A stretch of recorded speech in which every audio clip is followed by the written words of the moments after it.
Robert Tafoyo are joining us via phone at this point. Thank you. So at this point, I will go ahead and go into the. Actually, allow me to open up public communication at this time, and this will get a presentation. Are we going to do the flag salute? Yeah, we did the flag salute, so I guess we could go ahead and do it for the city council. We did it for that. Thank you very much, Councilmember Alejandra Avila. At this point, I'll ask everyone to please stand, and we'll face the flag. Place your right hand over your heart. Ready, begin. I pledge allegiance to the flag of the United States of America and to the republic for which it stands, one nation, under God, indivisible, with liberty and justice for all. Thank you very much. Good evening. At this point, I'd like to open up the public communication. So anyone would... Invocation? Yes, we definitely need it at this point. We need it at this point. Yes, I know we do. Thank you. Councilmember Ricardo Pacheco will lead us in an invocation. Thank you. Thank you, Mayor. Please bow your heads. Heavenly Father, we are here before you, the City Council, to provide leadership for this community.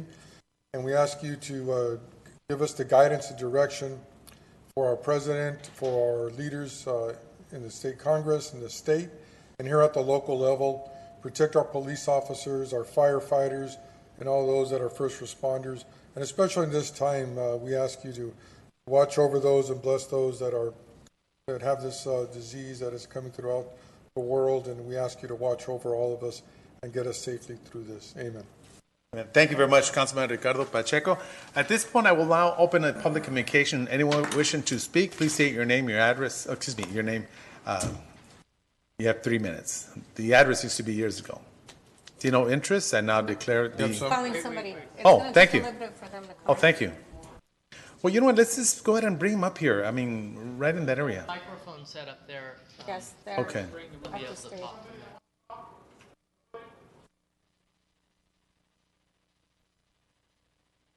Okay. All right. So at this point, I'd like to declare the public communication closed. Thank you very much. All right. So at this point, we'll go ahead and go into the the agenda items that we have. We have the presentation, I believe, online from Kaiser. Am I correct? Yes, we're going to dial into. We're going to dial in. Thank you. Appreciate that. You will speak and have a present PowerPoint. I want to first of all thank David, our IT person.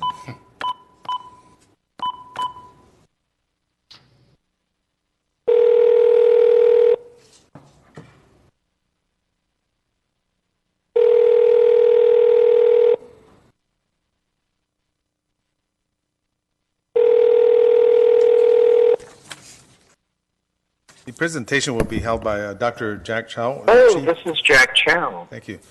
Dr. Chow, thank you very much for joining us. This is Manuel Lozano, the Mayor of Baldwin Park. You're also joined by Vice Mayor Hernandez, Councilmember Monica Garcia, and also Councilmember Alejandra Avila and Councilmember Ricardo Pacheco. So thank you very much for giving us the opportunity to be able to go online and hear from your expertise and your level about the coronavirus.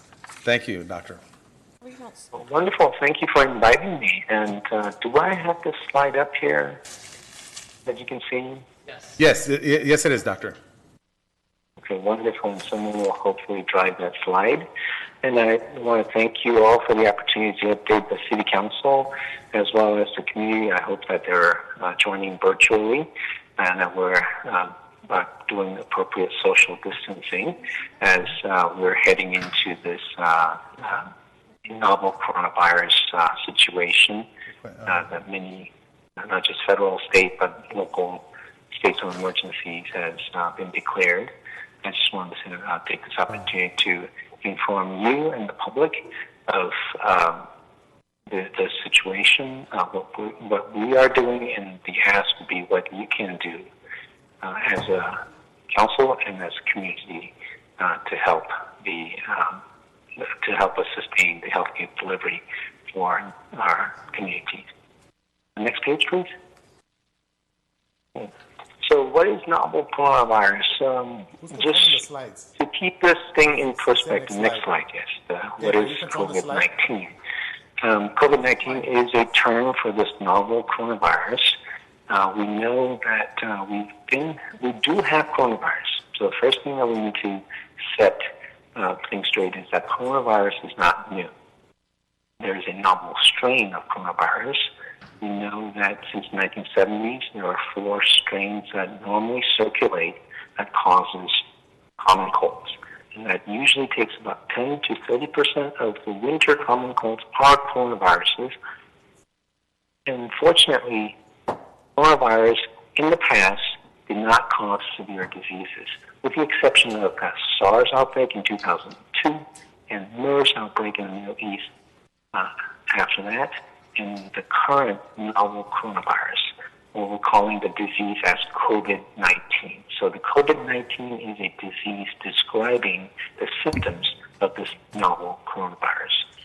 The novel coronavirus was first identified in 2019, and that's why it's 2019. This was discovered in the middle of December in China, and has since spread, and now it's a pandemic. The primary symptoms includes fever, and that's fever of 100 Fahrenheit or above, 100.0 in Fahrenheit above. The cough is generally a dry cough. Now, there was initially some fear and controversy about how it spread. What we know now is that this is a regular respiratory droplet from person to person, meaning that unlike measles, where it's airborne and anyone potentially that come through an enclosed room can get it, it's a respiratory droplet that's transferred from person to person. As a person is coughing or sneezing forcefully, the air with the droplet is expelled up to 6 feet or 2 meters in distance. And because this is a droplet, it could potentially land on a solid surface and remain there until that droplet gets dried and evaporated. And that could take perhaps an hour or 2. It depends on humidity. And so if a person touches the solid surface and then touches their mouth or nose or face, potentially the person can contract this disease. So the current risk is that we know that community spread are being reported. The risk level is dependent on location. We know that we have hotspots, and many of you are hearing the news, and knows that communities that are in hotspots are in states of emergency. We know that Bay Area is in a shelter-in-place mode. We know that Southern California, we have reported cases. Healthcare workers, we have cases demonstrating that healthcare workers who are caring for patients are at elevated risk, and some are being exposed. And we have, unfortunately, some cases of healthcare workers that are diagnosed with this. Also, as the cases are being reported, there have been cases of close contacts with person-to-person transmission. So they are at elevated risk of exposure. Next slide, please.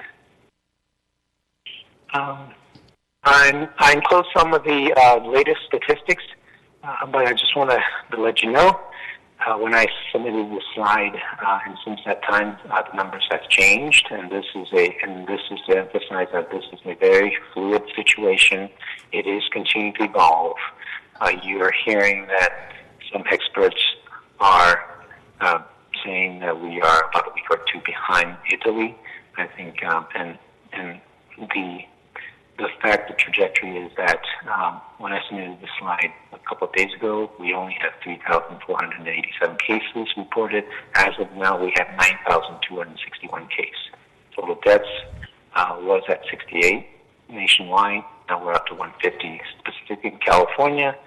As of March 15, we have 392 cases. I just checked, the last count was 848 cases, and with 16 deaths as of now. Next slide. So this is a very scary situation. I'm sure your residents, and there's a lot of questions. The number one thing as a council, as officials, as public and folks in the public, we need to make sure that we remind folks, do not panic. The CDC has recommended, and because this is a droplet transmitted disease. We can do something about it. We can do something about it by washing our hands. Make sure that we do it for at least 20 seconds. If hand washing is unavailable, alcohol-based hand sanitizers that's greater than 60% in concentration is also effective. Very importantly, though, most of us don't realize that we touch on the average at least 3 times an hour when we touch our face. Up to, some studies even says, 15 to 50 times we're touching our eyes, nose, and mouth. Okay? Making sure that hand washing and remind ourselves not to touch our eyes, nose, and mouth is very important. Third point, if people are sick, we want to avoid contact with those folks. We want to recommend for folks to stay home if they're sick. In the past, we're a little sick. Maybe I can tussle this. I got the flu. Maybe I can tussle this. Heed the call. Stay home if you're sick, except to try to get to us. And we'll talk a little bit about that, how to get to us. Keep sick children home from school. I know that in the LA County, my home included, my kids are at home, and I think that's a great move in mitigating further spread. What we know is that winter season, colds and flus, kids are usually the source of mixing. Those of you who have preschool kids know that every season around wintertime, they always come back with these bugs and spread around the household. So the decision to keep kids out of school and prevent spreading amongst kids was the correct one, I believe. Keeping sick children home, keeping sick people home to avoid spread is a great mitigation effort. If in case that someone gets sick, cover their mouth and nose with a tissue, or if there's no, if a tissue is unavailable, coughing into the elbows would be an alternative. Throw that tissue away. Don't use it. Or if you have a handkerchief, wash it. Try not to contaminate other surfaces. And clean and disinfect common objects and surfaces that we touch all the time. Is very important. For our clinicians, we learn to clean our stethoscopes, clean our, for folks, cleaning your keyboard that you touch all the time. When you're at home, keeping the countertops clean. Okay? Common things.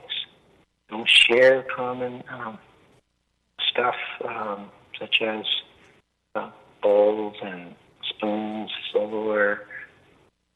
These are keys to mitigate transmission of further infections. Talking about symptoms, please call or contact your healthcare providers. And very importantly, we need to get the word out.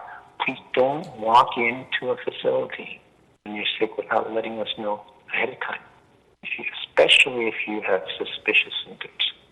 For Kaiser Permanente members, they can call the call center, and what we're doing is not just within Kaiser Permanente, but as we ramp up in the healthcare community, is that we're increasing our efforts for telemedicine, be able to call your doctor, be able to ask us to get care remotely.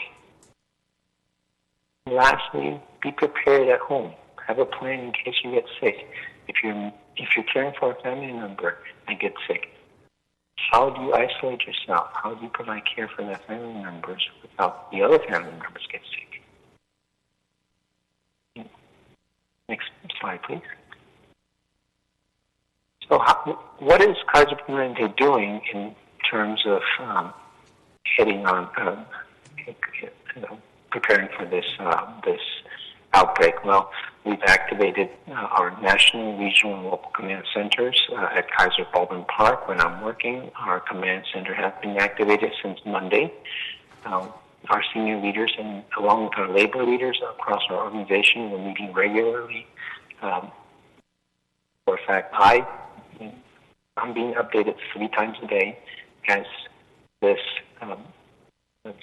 condition evolves. We've activated 24/7 command centers that's focusing on the evolution of the outbreak, where we're at, looking at supply chain issues, managing those inventories, and working together with federal CDC, state CDPH, the Public Health Department, and local health departments in appropriate coronavirus response plans. We have protective equipment. We have protocol for screening, isolation. Some of you may have experienced in recent days coming onto our Kaiser Baldwin Park campus. We've instituted specific procedures, screening, testing, and isolation. Next page. We have these processes because we want to protect our members and patients. And we're working with our community to communicate out these necessary information. We have information on websites for Kaiser Community members as well as non-members. We have internally learning modules for our employees and staff. We have gone through environmental health and safety training. All of us were signed off on this. Our active command center is coordinating as informations are updated. We're disseminating that to all the frontline providers. We have department-specific trainings to head off any potential complications. We're looking at what we may potentially receive as in terms of catastrophic or disaster planning, and we're planning ahead, really looking at how we retool for a potential surge of patients. And lastly, we retool our call center and member services to respond to increased patient inquiries and concerns and address those issues because we want to get the facts out there. We have ongoing updates at kp.org with regards to this issue. Next, please. And so I wanted to mention about some myths. As a primary care physician, and there's a media swirl out there, an internet media swirl. Things, there are some myths are being perpetuated. Well, number one is that a vaccine is available at this point. Well, currently there is not an approved vaccine for use. However, we, Kaiser Permanente as an organization, and Kaiser Permanente Washington Health Research Institute is starting phase 1 clinical trial, human clinical trial, to see if a vaccine that's been selected will be safe. Now, with any type of vaccines, there will be 3 phases vaccine trials to demonstrate safety, efficacy, and to make sure that there are no significant side effects before we can have it for public use. And so, yes, there are potential vaccines, but no, a vaccine currently is not available. Myth number 2, face masks will protect you from COVID-19. Well, in certain cases, yes, higher risk populations, face masks will decrease the risk versus no face mask at all. So if you're in close contact with someone's coughing on you. But what we know is actually wearing face masks for folks who are sick protects those folks who are not sick better than for those healthy people wearing face masks. And the reason being this, is someone who's not wearing a face mask, who has a respiratory condition, as they're coughing, the face mask will block some droplet particles. But at the same time, the droplet particles may land on the healthy person's face, or the healthy person may, as I mentioned before, touch solid surfaces and then later on transfer. Another common mistake for folks to think, this N95 mask, so the N95 mask means that it blocks up to 95% of all these fine particulates. So it will help better, will protect us better than a regular surgical mask. Well, the fact is that anytime you have a mask, but then if you do not follow appropriate protocols and having a hand touching the mask, adjusting the mask, and then having your hand transfer those droplet particles to other parts of the face, well, really negates the protection of that face mask. If someone wants to wear a mask, it's okay, but right now I know that in the general community, we are short of N95 masks. We are short of masks in general. And what we are urging folks to do is not to hoard these. We have communities who recently acquired stock of masks and due to good reasons. We have communities with the recent fires, and during that time, some folks may have purchased boxes of masks for their use. Well, this may be a time to think about calling on the community to band together and supply those excess masks and to redistribute it to folks who need them. Myth number 3, we are running out of prescription drugs.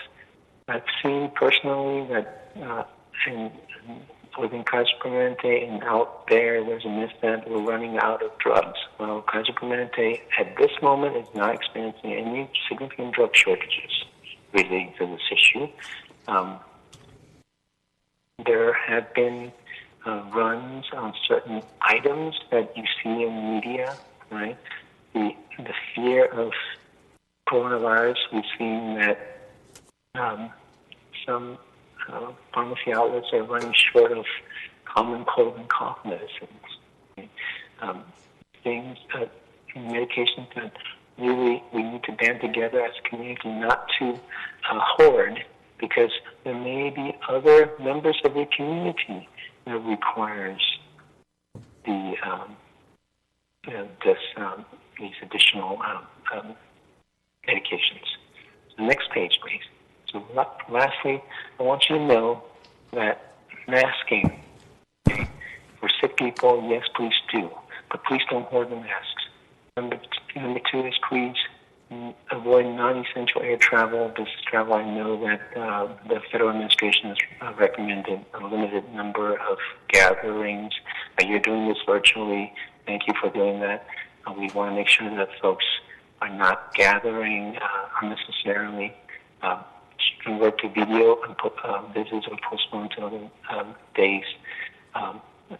Make sure that folks know that they should stay home and contact us when they're sick. And then, as I want to reiterate, pharmacies, please don't rush to the pharmacies and try to hoard these necessary medications for the health of the community. As an organization, we want to make sure that we preserve the health care workforce. And so one last aspect that's not on here is we are actively looking at our healthcare workers exposed to this. We are looking at guidelines to make sure that healthcare workers will continue to work. We want to protect the general public and keep people staying home. We want to make sure that the first responders and healthcare workers are not unnecessarily furloughed for just minor symptoms, or they have fears and concerns, because every body will count as we head into a possible surge. Thank you. Any questions? That's the end of my presentation. Yeah, Doctor, this is Manuel Lozano. Question that I have, so it's been ruled out that it's not airborne contaminant, it's more of the droplets. So we're in the chamber, City Council chamber here, so it's not airborne, so we're protected. However, it's the droplets that would have the effect if the person was carrying the actual COVID-19. Am I correct? Yes, you're absolutely correct. So if you're sitting 6 feet apart, you're absolutely safe. Could you repeat that, please, Doctor? If you're sitting 6 feet apart, Yes. you're safe. Okay. Common sense. So the difference between airborne versus droplet is that if you provide some safe distance, as a person coughs or sneezes, the droplet by gravity will ensure that it drops. And we know that about 6 feet is a safe distance. Versus airborne are small particles that will linger within an enclosed room. So if you're in a chamber and if this is airborne, so my example would be if someone has, you remember those old days where we have chickenpox parties, Right. Chickenpox is airborne, so someone has chickenpox and, they would bring other kids to get chickenpox, okay, or same thing with measles earlier than that, for vaccines. And so those viral particles will linger, and they linger in a room for 2, 3, 4 hours, depends on the virus. Not this one. Thank you. Now, Doctor, one more last question that I have. The N95, which is the actual mask itself that seals off the entire face, which, first of all, is very uncomfortable to wear. Obviously does seal off any particles in the air and liquid versus a typical mask that just someone places over themselves. Again, you're seeing so many people with different types of masks up, and obviously N95 is probably the best, but CDC doesn't recommend it unless you're working in the health industry and dealing with individuals that potentially may be affected by COVID-19. Am I correct? So actually, N95 is only recommended when there are potential for aerosolizing. So when we are inducing sputum or if we're putting a tube down someone's throat and potentially that fine hair particle could spray, we recommend N95. Otherwise, for this condition, regular surgical mask plus a face shield or a goggle are important. So this is the differentiator. N95 alone versus surgical mask alone for this condition, one or the other, no added benefit. Face mask or goggle plus a mask is actually the preferred personal protection equipment. Okay, so PPE-wise for this type of condition, so let's say if you have a first responder who's worried and trying to assist a person who may have this condition, we recommend not just a regular surgical mask. N95 really doesn't add additional protection. It's that they wear a goggle or a face shield on top of that. Okay? That's where the protection is. But the other key point is doffing, meaning taking off the protective equipment is very important because there's a sequence that we're trained to do to take off those protective equipment. So you can be protected, but if you're taking this off incorrectly and you're getting the droplet particles on your hands and then later on you're taking things off and you're touching your eyes or mouth or nose, then essentially there's no protection at all. Doctor, I have another question. I'm kind of curious. South Korea, 20,000 are tested per day versus here. I know we're way behind based on the fact that the White House obviously didn't join or didn't listen to the World Organization Health, or I don't know if I'm saying that correctly. So it seems like we're behind. What is your anticipated, I don't know, you probably don't know, but when we're on a massive scale, so say that individuals would like to be tested? Yeah, and I don't know. Okay. and we're not finding blame. It is what it is. We're in a situation where we do not have testing capacity at this point. Yes, sad. And unfortunately, we are ramping up testing capacity. In Kaiser Permanente, we do have some tests through Quest Labs.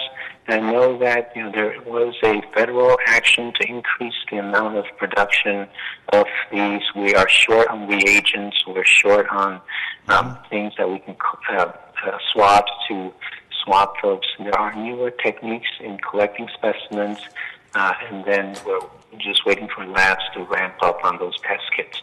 And so it is a supply issue, but I do see that there are some movements. I know that request in Southern California has increased the number of available test kits.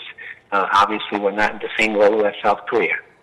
And I know that the federal government is trying to rapidly clear the FDA hurdles to allow more and more testing to be done. I think one day, soon we will get to that point. At this moment, we are behind. I don't have a timeline as to when this will be, as rapidly available as other countries. So let me, a hypothetical question. Someone has respiratory issues, short on breathing and what have you. They show up at Kaiser. Are these individuals, and meet the criteria, I should say, are they immediately isolated? What steps does Kaiser take? That's a question coming online right now, by the way, Doctor. So this is what we're doing, is that we have, actually, a couple of weeks ago, we instituted a survey, so every person who checks in with us are asked standard questions for screening. And now, as of Monday, we are extending to all visitors. We have policies in all of our facilities to have at the entry points. We have a nurse and a staff asking all visitors these standard screening questions. If they screen for any yes, we have a process to take them aside for a secondary screening with our health professionals. And if any one of them may potentially have this condition, then we will book them a remote appointment, telephone appointment with one of our physicians, and we will go further into diving into their history and if there are high-risk testing if necessary. And so we do have a process to help our community members, our Kaiser community members who visit us. I know that other facilities and other health systems are also instituting similar questionnaires and screenings. At this point, I want to thank you very much, Doctor, for joining us on this very educational, and we will place the slides that were presented here online as well. Council members have any questions? Yes, Mayor. Yes, Councilmember Ricardo Pacheco has a question, Doctor. Yes, Doctor, I'm Councilman Pacheco. Thank you for being here and talking to us today and getting this information out. I also want to thank Kaiser for their help in the community and all that you guys are doing to help with this virus. My question here is, what do you recommend for airplane travel? Should it be avoided, or do the airplanes have enough capacity to clean the air while you're in the cabin? Can you I'm sorry, Councilmember. Councilmember Ricardo Pacheco, Doctor, is indicating, is it safe to travel by plane, or what recommendations you may have regarding that? Well, and so, as with air travel, the airplane itself is very safe. Okay? I'm just going to say that because we know that airplanes bring in fresh air, they're HEPA filtered, they're safe. The issue here is the distance between the seats. So what happens is 6 feet goes right within, and at this moment, I don't know how airlines will control seating, and so there may be a chance that you're sitting in closer proximity to another person. And I know that many airlines are now canceling flights to reduce this risk. And I would strongly recommend folks not to take unnecessary air travel just because we don't have control over who's going to be sitting next to us or 6 feet away. And so 6 feet in an airplane nowadays, it's about 3 rows before, in front of you and 3 rows behind you. And so just think about last time you took an airplane, how many times are you able to have 3 rows in front of you and 3 rows behind you empty? All right, thank you. Another question. Can you want to come over here? Yeah, can you hear me there? Yes, sit right here. You got to be 6 feet. Okay, Doctor, can the virus be caught through food? Let's say somebody has the coronavirus and they're serving something at Starbucks. Droplets. and the droplets get in your food and somehow passed on to you? So what the question is, are food safe, right? Yes. Often your food. So, but we know that in general, and this goes to grocery stores, right? When people are concerned about groceries, like that.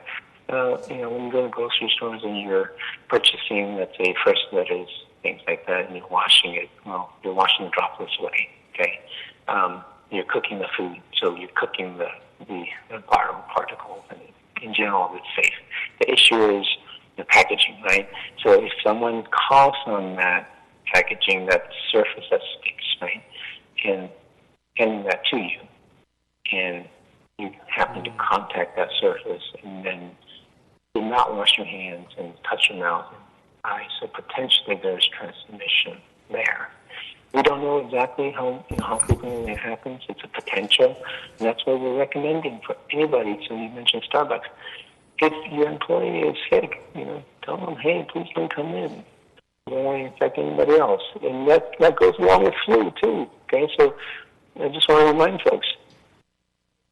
Okay, and then This novel coronavirus has a higher infective rate. There's a severe disease, and it's not, and we have to take it seriously. But so do we have to take flu. very well. All right. Thank you. Anyone else have any questions? Yes, if we may. Yes. Okay. Vice Mayor Vice Mayor Hernandez. You could just ask for on my behalf is if it's passable to animals. Yeah, is the coronavirus, the Councilman Hernandez asked, can it be passed to an animal? And so we know that we don't know, but we're conjecturing that this virus originated as a mixture of mammalian coronavirus and somehow it got transmitted to human beings. So there has not been any evidence in terms of domestic animals, dogs and cats, as a transmissible source, if that's a question. Currently, we know that it's a human-to-human transmission through droplets. Okay. All righty. Thank you. My Yes. last Go question, ahead. real quick, is you may not be able to answer, but what do you think the professionals are looking at in terms of when does this coronavirus start to not be as effective as it is now? Obviously, everybody is staying home right now. We're looking at 2 weeks. But, for the long term, not everybody could stay home and not work.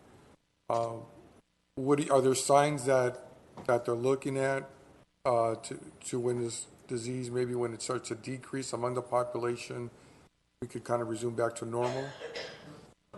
Right, and that's the dilemma right now is that we're still on the upward trajectory. As many of you may have heard Dr. Fauci mention Yes. that our national expert, epidemiologist, that all this mitigation strategy yet come to any deflection for another week or two, and he's absolutely right. What we're doing now is to mitigate the increase in the next week or two. And so, it's too early to call, but we know that with other countries' example is that once we implement mitigation strategy, once we see the new cases starts to slow, we're hoping that would be a signal that we're turning a corner. Now, the China example, now they're facing the dilemma of when exactly to release the general public. We don't want to release the general public back to, free roam and having a secondary peak. But that would be up to the epidemiologists to call. We're still in the early phase, and I would focus the efforts on mitigation, letting the word out that please keep our seniors at a safe distance, keep the kids, not too roam free, especially not the young kids, actually, the young adults who think that they're invincible and they're out, to crowded places, going to bars and restaurants and to hang out outside in a close location. Because, yes, they may not be as sick, but they potentially can give it to their loved ones who may be at higher risk. I think at this point we have Councilmember Alejandra Avila. Thank you, Doctor, for being here with us. So the news says they've been saying that this can last from 3 to 6 months. Also, the governor stated that schools may stay closed until September. How do you see this lasting that long, or do you see it lasting that long? Like I said, it's hard to say, and I'm not a gambling person, so we have to go day by day. This is, like I said, too early to call.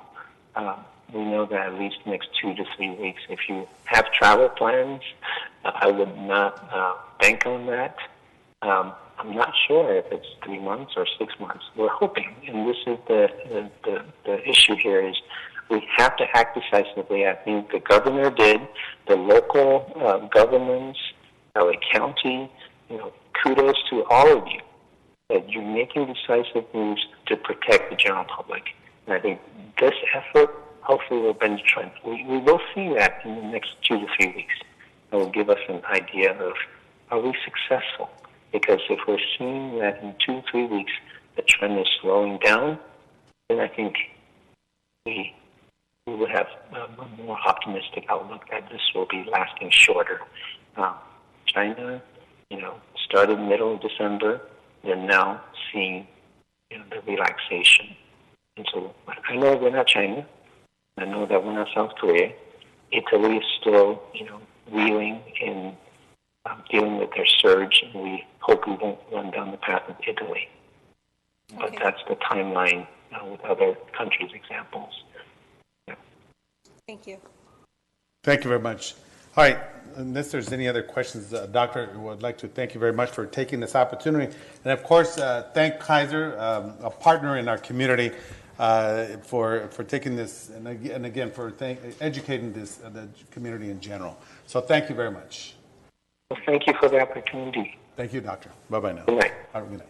All right, so at this point, we're going to go ahead and go into the agenda that we're going into the presentations that have been moved over, am I correct? Yes, the other Okay. presentations have Right. been canceled, and Mayor, I do have items 12, 13, and 14 before you, items that are emergency items and that have come up after the posting of the agenda. Oh, yes, I'll go ahead and make a motion. I'd like to have those to added include on. items 12, 13, and 14. That is my motion. Second? Second, any objections? See none, so move.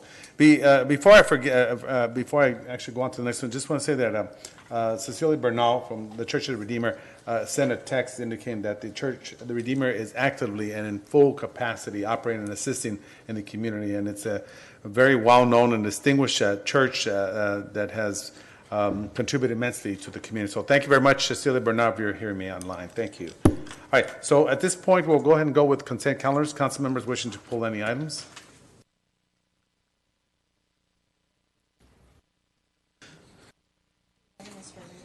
Yes, the one, okay, so that's including both 12, 13, and 14. Correct. All right. Yes, thank you very much. All right, so council members wishing to pull any item? If not at this point, I will go ahead and move for consent calendars, that is my motion. Second. Any objections? See none, so moved.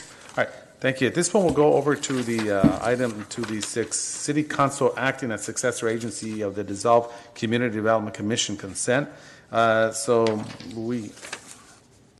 Which is excuse me, 1 moment, please.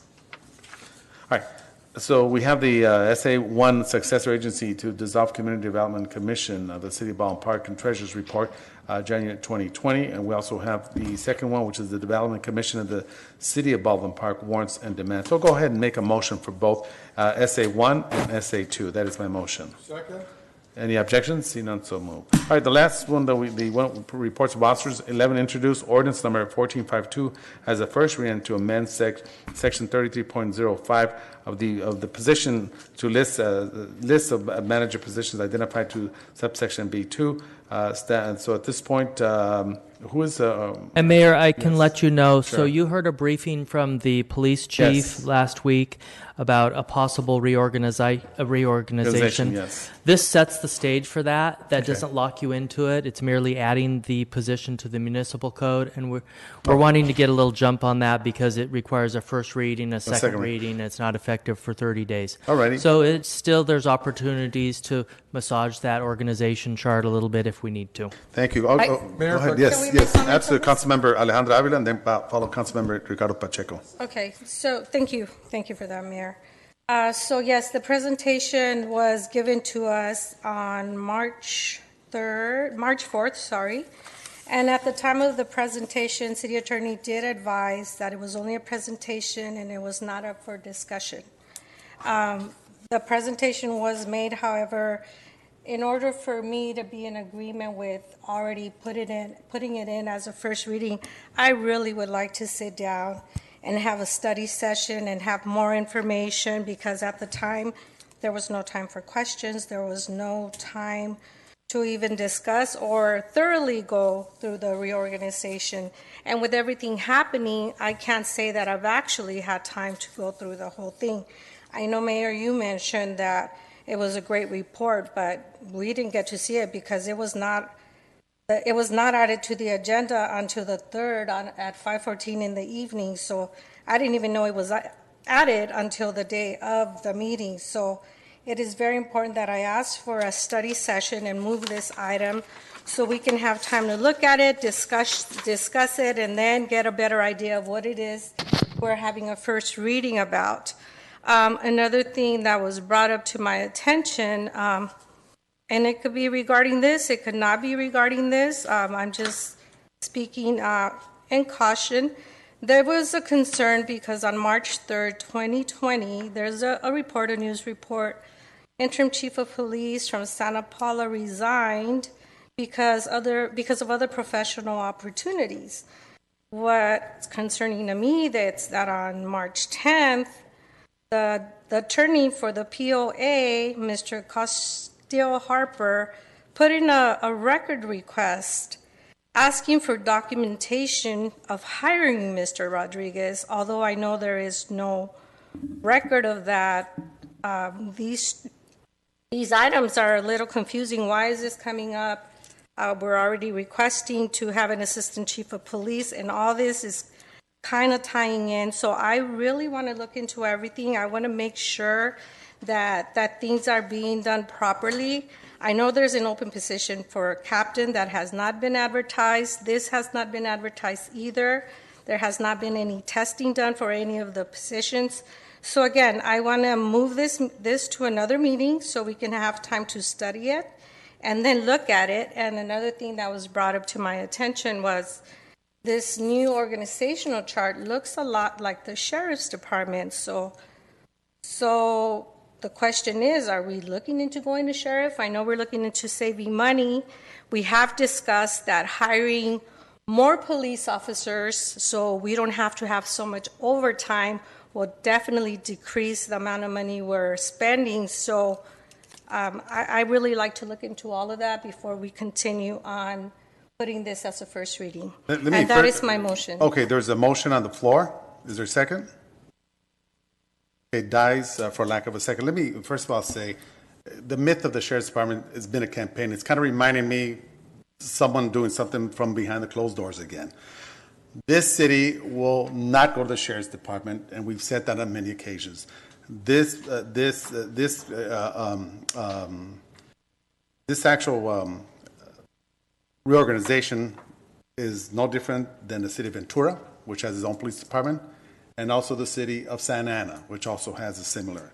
So there's nothing. I think that it's a benefit for the city of Baldwin Park, and I believe that it's in the best interest for us to move forward on it. And as it was stated by the city manager, it doesn't hold us to anything that we can't change in the future. So I'll go ahead and entertain a motion to pass the ordinance itself, and I will read it. It reads the introduced ordinance number 1452 as a first reading to amend section 33.05 of the City of Baldwin Park Municipal Code to include an assistant chief police position to the list of managers of positions identified in subsection B2.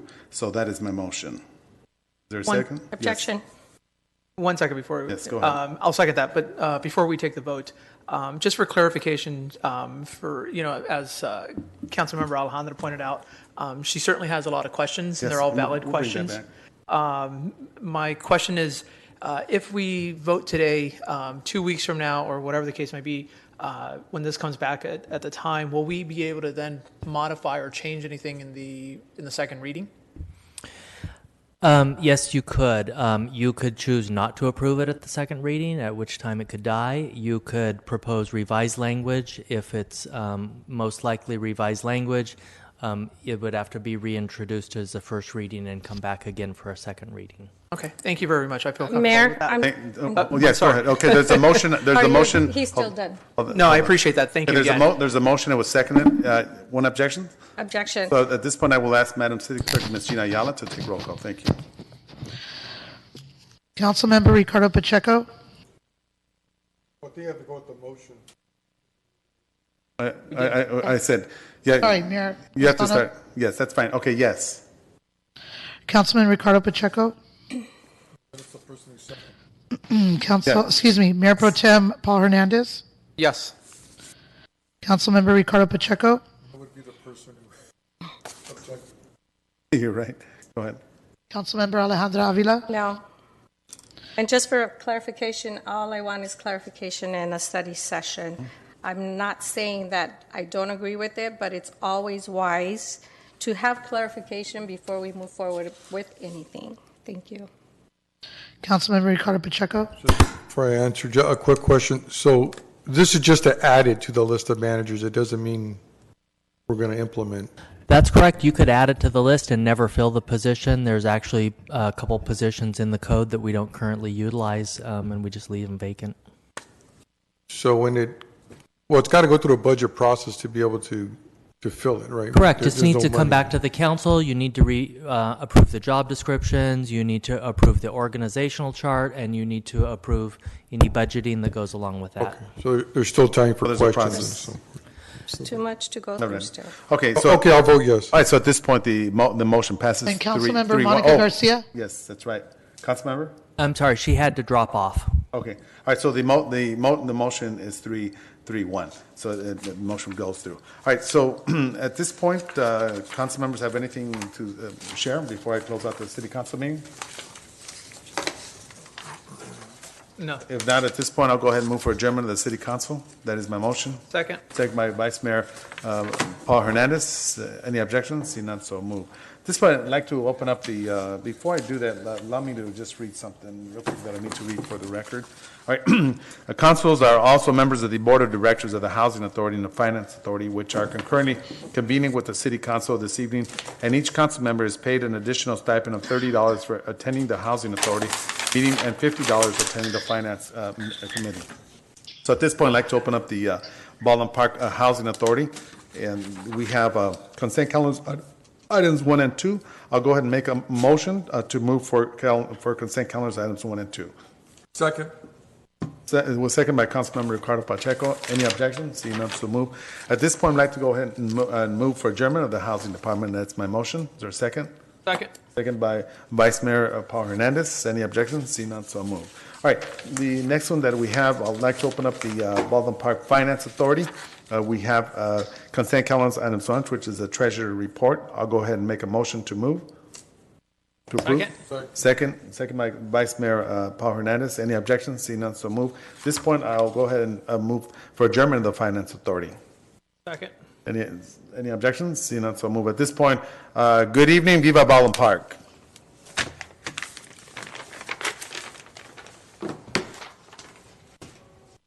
Thank you. I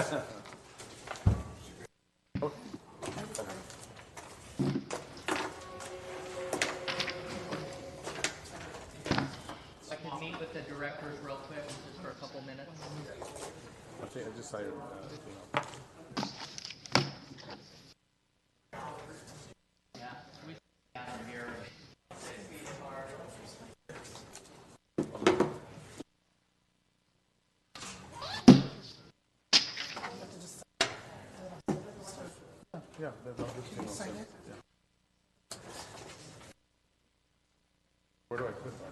your signature?